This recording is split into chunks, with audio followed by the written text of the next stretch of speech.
मक्खन सिंह परसों मंदिर गया, भगवान जी को 56 भोग लगा के आया, खूब सेवा वगैरह करके आया। आज एक विषम परिस्थिति उसके सामने आ गई। उदास था, मेरे पास आया। मैंने क्या हुआ, उदास क्यों है? बोला साहब परसों मंदिर गया था, भगवान जी को भोग लगाया, नारियल चढ़ाया, खूब अच्छी तरीके से सेवा करी, आज देखिए नई समस्या आ गई। मैंने समस्या है चुनौती है, पहले इसको आइडेंटिफाइड कर लो। अपने चित्त के माध्यम से सोच, यूज योर कॉन्सेंट्रेशन पावर। ये समस्या है या चुनौती है?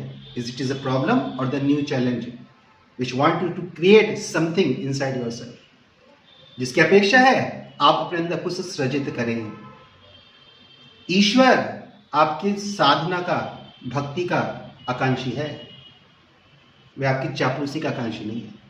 मैं यहाँ पे 56 भोग की बात नहीं कर रहा हूँ, क्योंकि 56 भोग विष्णु जी को लगते हैं, उनको 56 भोग ही चाहिए, क्योंकि उसके पीछे सभ्यता का विकास होता है। उसको किसी और दिन देखेंगे। ये कम्युनिस्ट थॉट है घटिया, कि यहाँ पे अपने मनुष्य को खाने के लिए घी नहीं मिल रहा, उधर भगवान जी को घी का दीपक लगाना पड़ेगा, क्योंकि इस घी के दीपक को बनाने में पूरी पीछे एक सभ्यता विकसित होती है। वो कर्म करने की प्रेरणा आपसे दे रहे हैं, कर्म करिए।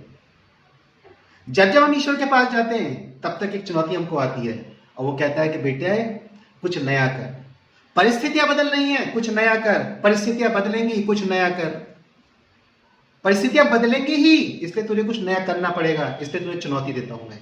एक नया लक्ष्य, भेद अर्जुन बन। इसलिए जब जब आप बनते जाएंगे और बहुत अच्छे भाव से जाएंगे, कुछ ना कुछ एक नई चुनौती आपके पास आ जाएगी।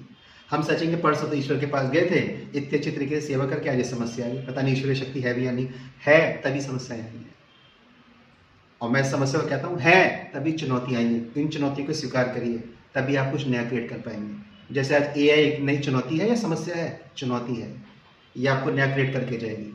कंप्यूटर के आने पर भी ऐसी माहौल बना था, आज कंप्यूटर ने देखिए क्या क्रांति कर दी। एआई भी क्रांति करेगा, लेकिन इन परिस्थितियों के अनुसार आपको अपने आप को एक्लेमेटाइजेशन ढालना पड़ेगा।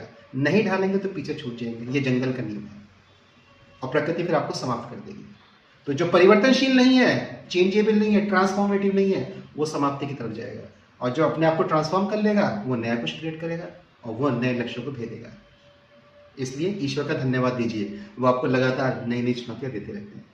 वीडियोस को लाइक कर लीजिएगा, चैनल को सब्सक्राइब कर लीजिएगा, मेरी वेबसाइट को जो विजिट करिएगा, जहाँ पर यूपीएससी हिंदी माध्यम में रिजल्ट अच्छा हो, इसलिए हिंदी माध्यम के लिए मैं विशेष यहाँ पर प्रयास कर रहा हूँ। धन्यवाद।